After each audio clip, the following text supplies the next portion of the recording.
안녕하세요. 홍보하는 새 아이 공부 이야기. 홍보를 한다면 반드시 국어 문해력이 높아야 한다. 제2편을 시작하겠습니다.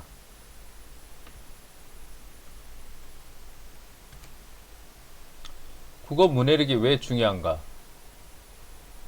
코로나로 인해서 학습 격차가 심화되고 최근에 국어 문해력이 크게 이슈가 되는 것 같습니다. 1편에서 저희 말씀드렸던 것처럼 저희 아이들도 국어 문해력이 매우 낮아서 심각한 학습 저하 상태를 중3 아이를 통해서 경험을 했습니다.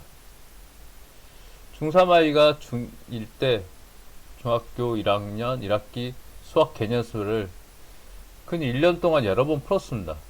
근데 이제 오답이 계속 나왔고 그 문제점을 좀 찾고자 뭐 학원이나 가이를 고려했지만 세 아이 모두 똑같은 문제가 발생할 거 생각되어서 근본 원인을 좀 찾아보고자 교육 관련된 유튜브나 교육 관련된 도서를 많이 보게 되었습니다. 그래서 그 관련 동영상이나 서적에서는 저희 아이 특성이 문해력이 낮으면 이런 현상이 발생할 있다고 되어 있어서요. 저희가 한번 테스트를 해봤습니다.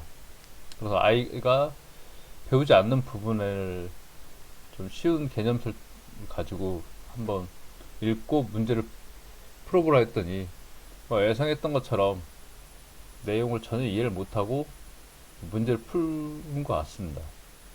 그래서 거의 교과서도 전혀 이해를 못하는 수준인 것 같았습니다. 그래서 문해력을 높이는 방법을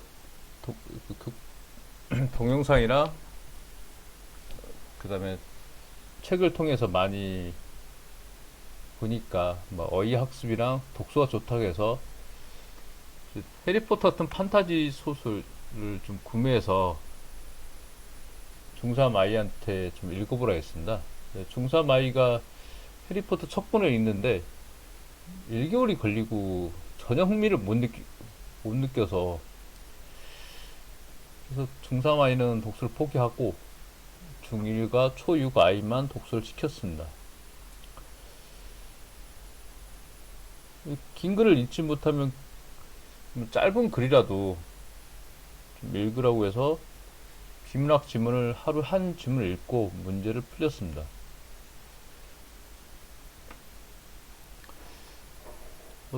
처음에는 세 아이 모두 다 오답이 굉장히 많았습니다. 한 지문에 4개 문제가 있으면 항상 1개 이상을 틀렸습니다. 어느 날 초6 아이가 한 10회 정도, 연속 10회 정도가 오답이 없어 어떻게 했냐고 물어봤더니 틀리지 않도록 지문을 문장을 전부 다 이해가 될 때까지 여러 번에 걸쳐서 읽고 문제를 풀었다 하더라고요. 그래서 오답이 줄었다고 이야기를 했습니다. 그래서 그런 문제집 끝까지 오답이 없으면 10,000원을 준다고 했더니 아이가 정말로 문제집 끝까지 오답 없이 풀었습니다. 중1 아이도 똑같이 그렇게 좀 시켜봤어요. 근데 중1 아이 같은 경우는 더 이게 문해력이 좀 낮았는지 처음에는 많이 힘들어 하더라고요. 근데 이제 조금씩 개선됐고, 그 다음에 어느 순간부터는 오답이 발생하지 않았습니다. 그때 이제 중1과 초6 아이가 최상위를 풀고 있었는데요. 그러니까 국어 문해력을 높이기 학습 전에는 정답률이 한 60에서 70% 정도밖에 안 됐어요. 근데 비문학 문제집에서 오답이 줄어든과 비슷하게 최상위에서도 오답이 줄기 시작하더라고요. 초6이나 중1 아이는 뭐 해리포터나 나니아 연대기 등을 좀 판타지를 좀 많이 사서 봤습니다. 그리고 한 번 보지 않고 항상 판타지도 2번 이상 읽었습니다. 초6이나 중1 아이 같은 경우는 정확히 한 6개월 정도 지났나, 그때 좀 되니까 비문학 문제집은 더 이상 오답이 없더라고요. 계속 다른 문제를 풀어둬요. 그리고 따서 그때 이제 새로 세상의 문제집을 새로 풀었는데 그때 전체 문제집에서 한 5개 이하로 틀리더라고요. 그리고 뭐 아이들이 이제 영어 단어나 영어 문법 공부를 했는데요. 그 전에는 굉장히 좀 힘들어했어요. 맨날 다, 뭐 영어 문법 공부하는 거 힘들다 이렇게 투덜투덜 많이 했는데 어느 순간부터는 특별히 뭐라 하질 않더라고요. 뭐 크게 어려움이 없다 이렇게 얘기하더라고요. 그리고 중3 아이는 올해 초에 처음으로 비문학 문제집에서 오답이 없었어요. 그리고 나서 영어 문법 문제집에서도 오답이 많이 줄어서 한 3개 정도 있었고요. 그리고 수학 문제집도 이제 계속 이렇게 수학, 그 고등수학, 수상, 수화, 수원, 수투 이렇게 진행했는데 갈수록 수투로 넘어가면 알수록 오답이 줄기 시작했습니다. 물론 이제 중3 아이는 뭐 다음 편에 이야기 드릴 수학적 문제 해결을 높이는 학습도 겸하긴 했습니다. 그래서 현재 세 아이들이 매일 문제집 풀고 있는데요. 그 문제집 보면 대부분 이제 오답이 문제집 전체에서 5개 이하로 많이 생깁니다. 물론 이제 거의 없을 때도 많고요. 새 아이 경험으로 볼 때 홍콩을 해야 된다면 반드시 국어 문해력을 높인 다음에 학습하는 게 좋은 것 같습니다. 그래서 국어 문해력을 높이려면 어휘 학습을 해야 되고요. 그 다음에 다독보다는 몰입이 되는 탐독 학습이 좋은 것 같습니다. 그리고 독서가 가장 좋긴 하는데 아이가 너무 싫어하면 비문학 지문을 하루 한 지문이라도 이해하면서 푸는 연습을 하면 좋을 것 같습니다.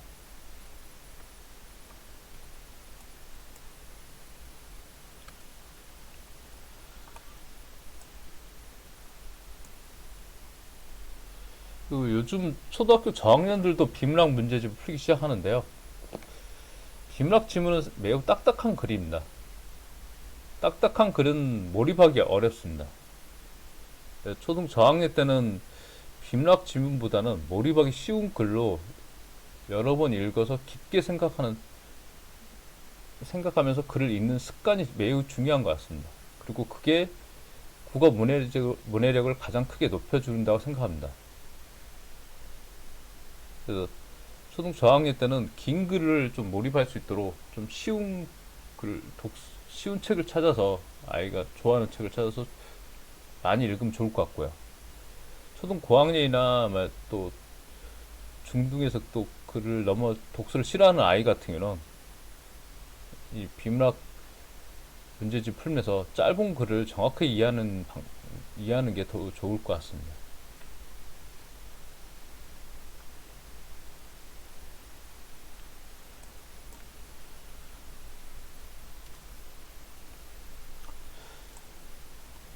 어휘책이나 비문학 책은 지금 보시는 것보다 실제로 훨씬 더 많이 풀었습니다.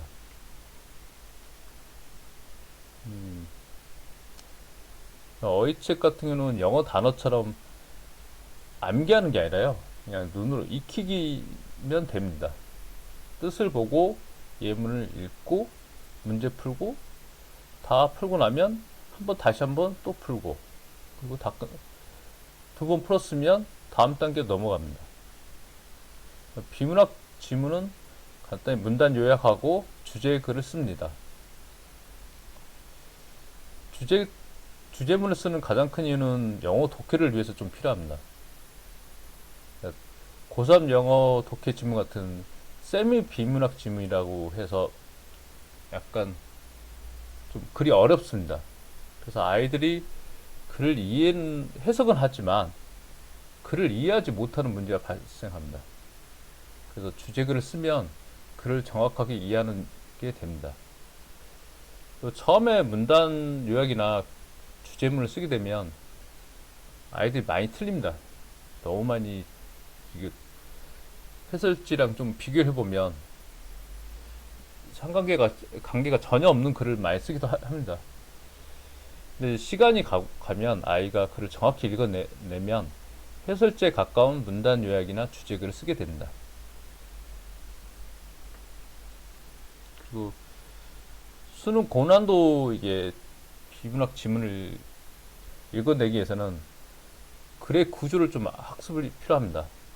그러니까 저희 집은 구조 독해 겸해서 독해력 강화 도구 3가지라는 책을 이용하고 있습니다.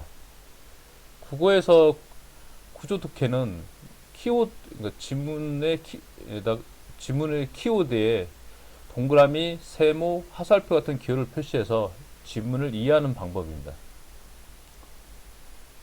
아이가 중2 이상이고 너무 국어 문해력이 낮으면 구조 독해 방법도 굉장히 도움이 많이 됩니다.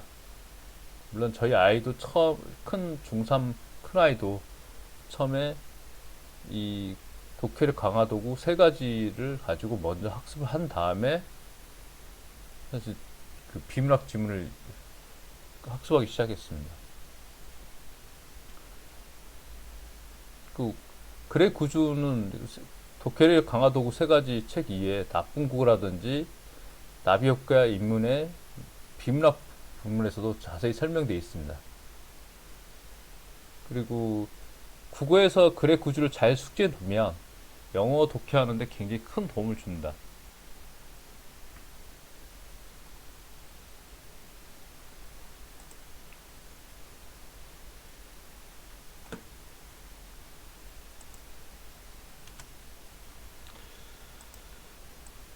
국어 독해력이 높으면 저희 새 아이의 학습 경험을 볼 때 개념선만 학습해도 확실히 수학과 과학 심화 문제를 잘 푸는 것 같습니다. 그리고 기본적인 영어 단어나 좀 문법 수준이 좀 깊이 안 해도, 그 다음에 구문 학습을 많이 안 해도 고난도 독해를 잘 합니다. 그리고 메타인지나 집중력이 굉장히 좀 높아지는 것 같습니다. 특히 그 메타인지를 높이는 학습에 뭐 수학이나 이런 거 학습보다는 이 국어를 이용해서 했을 때 가장 좋은 것 같습니다. 물론 이제 그 글을 잘 이해하기 때문에 집중력도 당연히 크게 높아집니다. 그래서 국어 독해력을 높이시면 아마 요 메타인지나 집중력이 굉장히 크게 극대화됩니다.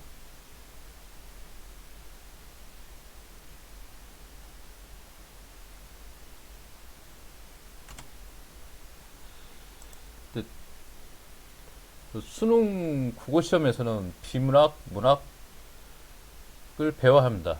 저희 집은 이제 EBS 인강이나 EBS 문제집을 주로 사용하고 있어서요. 그래서 초6이나 중등 아이는 중등 문법, 문학으로는 나비효과 입문을 좀 학습을 했고요. 중3 아이는 수능 특강 문제를 지금 현재 풀 예정이고, 지금 국어 독해 원리의 현대시, 고전시가 등의 문학 작품을 배우고 있습니다. 그래서 지금 그 작품을 각각 개별 작품을 학습할 거냐, 아니면 좀 그 수능 기출 문제집을 같이 풀면서 학습할 건 좀 고민하고 있습니다.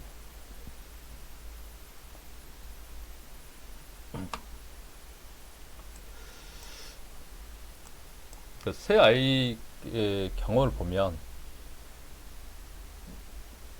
만약에 아이를 홍공을 시키실 의향이 있으시면 무조건 국어 문해력을 가장 먼저 높여야 됩니다.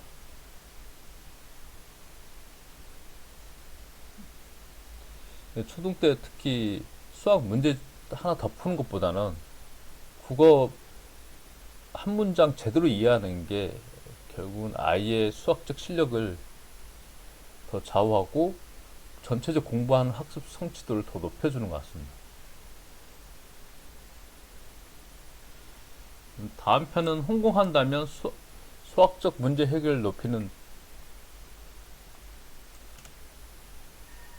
학습 방법을 하겠습니다. 감사합니다.